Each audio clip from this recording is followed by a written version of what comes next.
बच्चों आज हम एक प्रैक्टिकल करेंगे ना, विज्ञान और जादू, फिजिक्स का एक्सपेरिमेंट है। ये माचिस दिख रही, सबको दिख रही नीचे माचिस? इसको मुझे उठाना है, आप लोग उठा लोगे?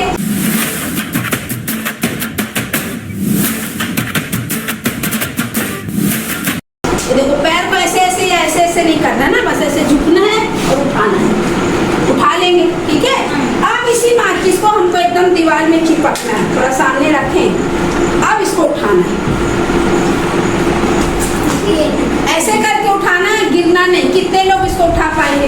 हाँ, चलो आओ आओ, पहले ऐसे सामने रखिए, सामने उठाओ। एक दो लोग और आ जाओ, पहले वो करेगा फिर कर करके देखना। पहले ऐसे उठाओ, झुकना नहीं, ऐसे नहीं, पूरे सीधे खड़े हो। हाँ उठाओ, ठीक है। आप दीवार से चिपक के एकदम चिपक के खड़े जाओ, चाहे यहाँ पे आ जाओ बोर्ड के पास। अब मैं सामने रख रही हूँ ना माचिस को। हाँ, पैर वैर मत करना। हाँ, उठा के दिखाओ। चलो और कौन ट्राई करेगा? जो उठा लेगा उसको इनाम मिलेगा भाई ना। चिपक वैसे ही उठाई लो, चिपक जाओ एकदम दीवार से, चिपक जाओ, वहीं भी रख लो। चलो एकदम चिपको, पैर को पूरा चिपकाओ। पीछे थोड़ा झुका ना, ये भी नहीं कर पा रहा बिना झुके, पैर एकदम चिपकाओ।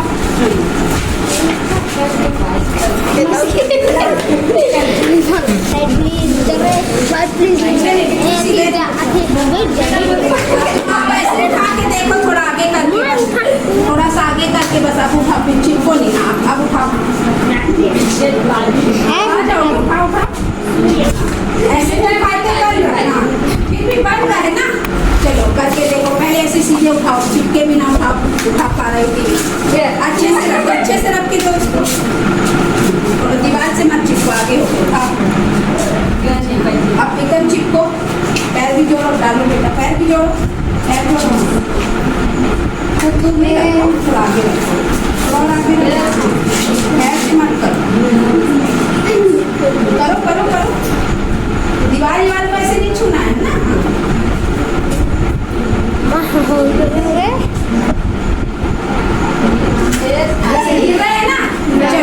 कोई भी इसको ऐसे नहीं उठा पाया, सबका शरीर झुक रहा है ना, ऐसा लग रहा है हम गिर जाएंगे।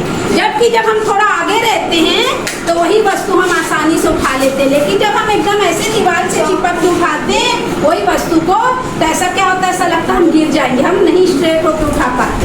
तो इसकी वजह मैं सबको बताती हूँ। किसी को पता है इसकी वजह क्यों है, क्या है इसके पीछे का कारण? नहीं, मैं चलो मैं बताती हूँ। बैठो सब अपनी जगह पे। इसकी जो भी अभी हमने क्रिया की, उसके पीछे का जो सिद्धांत है, तो केंद्र होता है हमारे शरीर में। अब आप लोग सोचोगे गुरुत्व केंद्र होता क्या ना, इसको सेंटर ऑफ ग्रेविटी, CG बोलते हैं, सेंटर ऑफ ग्रेविटी, और हिंदी में बोलते हैं गुरुत्व केंद्र। यूनानी वैज्ञानिक थे आर्किमिडीज, उन्होंने इसके बारे में बताया। तो सबसे पहले जानो गुरुत्व केंद्र क्या होता है। जब भी हम कोई वस्तु लेते हैं, कोई पिंड लेते हैं, तो उसमें द्रव्यमान होता है, सब जानते हैं ना। हर वस्तु में वजन होता है, जानते हो? हर वस्तु का एक भार होता है, चाहे वो चाक हो, चाहे सोने का छोटा सा नाक का कांटा हो, चाहे रेत की कण हो, चाहे हवा हो, हर वस्तु का एक भार होता है। अगर हम कोई भी वस्तु लेते हैं तो उसका एक गुरुत्व केंद्र होता है।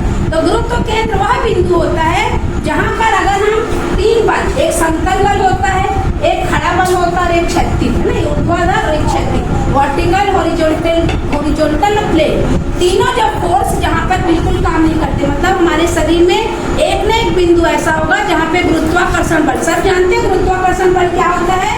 जैसे मैं इस वस्तु को ऐसे फेंकी, ये नीचे ही आई ना, तो किस बल के कारण ये ऊपर से चीज नीचे ही आती है? गुरुत्वाकर्षण बल के कारण ना।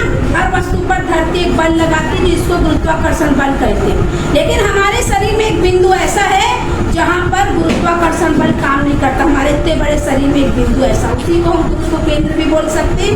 यह एक काल्पनिक बिंदु है। क्या है यह? काल्पनिक बिंदु है, किसी को दिखाई नहीं देता। तो पहला पर इसका ये बोल सकते हैं कि वह बिंदु शरीर का जहाँ पर गुरुत्वाकर्षण बल काम नहीं करता। दूसरी बात, जहाँ पर समतल और वर्टिकल और हॉरिजॉन्टल तीनों बल काम नहीं करते या कट जाते, वह बिंदु, या वह बिंदु शरीर का जहाँ पे शरीर का समस्त भार केंद्रित। अगर हम शरीर की बात करें ना, जहाँ पे शरीर का समस्त भार है, जो समस्त वो केंद्रित है, केंद्र बिंदु। अगर हम इस होगा छोटी वस्तु का, तो लगभग बीच में गुरुत्व बल आता है। वस्तु का द्रव्यमान होता है, उसका बिंदु होता है। अगर हम छोटी वस्तुओं की बात करते हैं तो लगभग सेंटर, लगभग बीच में उस वस्तु का गुरुत्व केंद्र होता है। लेकिन अगर हम बड़ी वस्तुओं की बात करें, जैसे हमारी पृथ्वी है और भी बड़ी वस्तु हमारा शरीर है, तो हमारे शरीर का भी कहीं ना कहीं गुरुत्व केंद्र होगा। तो ये बच्चों में सिर पर रहता है, क्योंकि सिर से ही बच्चों का जो शरीर बैलेंस होता है, थोड़ा वजन होता है सिर। पुरुषों की बात करें, मान लो ये कोई पुरुष है, तो उसकी ऊंचाई जितनी है जमीन से, तो लगभग 56% ऊंचाई पे उस पुरुष का गुरुत्व केंद्र होता है, लड़के का या पुरुष का। अगर हम स्त्रियों की बात करें, तो स्त्रियों का ये जो शरीर नीचे का पोर्शन यहाँ से थोड़ा भारी हो जाता है, तो उनका गुरुत्व केंद्र थोड़ा नीचे सरक जाता है। तो समझ में आ रहा गुरुत्व केंद्र क्या है? यह काल्पनिक बिंदु हमारे शरीर में नहीं दिखता है, किसी को नहीं दिखता। यह काल्पनिक बिंदु जिसको आर्किमिडीज यूनानी वैज्ञानिक ने बताया था। तो इस बिंदु पर कोई भी गुरुत्वाकर्षण बल काम नहीं करता, या तीनों बल कट जाते हैं। शरीर का समस्त जो भार है वहीं पे केंद्रित होगा, उसको गुरुत्व बल कहते हैं। अब होता क्या है, जब हम ऐसे खड़े, अभी हमारा गुरुत्व केंद्र मान लो इधर, जब हम झुक रहे थे, हम हमारा शरीर जगह है पीछे, तो झुक रहे हैं ना पीछे, तो हमारा गुरुत्व केंद्र नीचे से सरक के पैर के पीछे पे आ गए, यहीं पे पैर के धड़क कर, तो हम आसानी से उठा लें। लेकिन जब हम दीवार पे चिपके और हम ऐसा झुक रहे हैं, तो पीछे से तो हमारा शरीर नहीं जा पा रहा है ना, तो हमारा जो शरीर, हमारा जो सिर है, हमारा धड़ आगे की ओर झुका, तो हमारा द्रव्यमान कहाँ झुक रहा है? आगे। तो हमारा गुरुत्व केंद्र पैर से थोड़ा आगे हो जाए। अब पैर से सरक गया ना आगे, तो आगे सरकने के कारण हम थोड़ा सा ऐसे होते हैं, तब हमारे से चीज होती है, हम सीधे नहीं उठा पाते। समझ में आ गया? यह प्रैक्टिकल था। ये चीज समझ आई कि नहीं? घर में अपने छोटे भाई बहन बड़े लोगों को सब कोई चीज करवा के दिखाना, कोई भी सामान, चॉकलेट रख सकते, उठा के दिखाओ, तो पता चलेगा उठा पा रहा है कि इसके पीछे का कारण यह गुरुत्व केंद्र, जिसको सेंटर ऑफ ग्रेविटी कहते हैं। गुरुत्वाकर्षण बल आप लोग अच्छे से जानते हैं, गुरुत्व केंद्र को भी जान लो। आप सबके शरीर का गुरुत्व केंद्र आपके शरीर में ही होगा, ठीक है? महिलाओं में थोड़ा शरीर के नीचे हो जाता है, यहाँ तक आ जाता है। वैसे 56% पुरुषों की, लड़कों की बात करें तो होता है।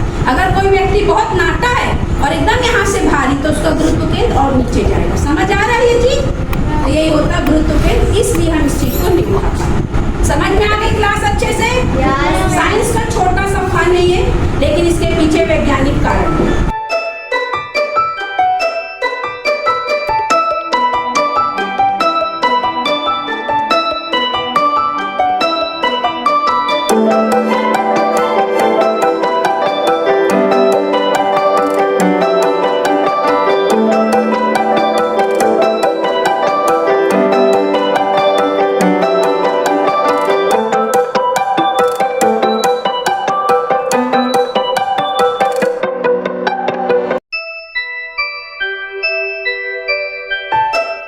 Thank you.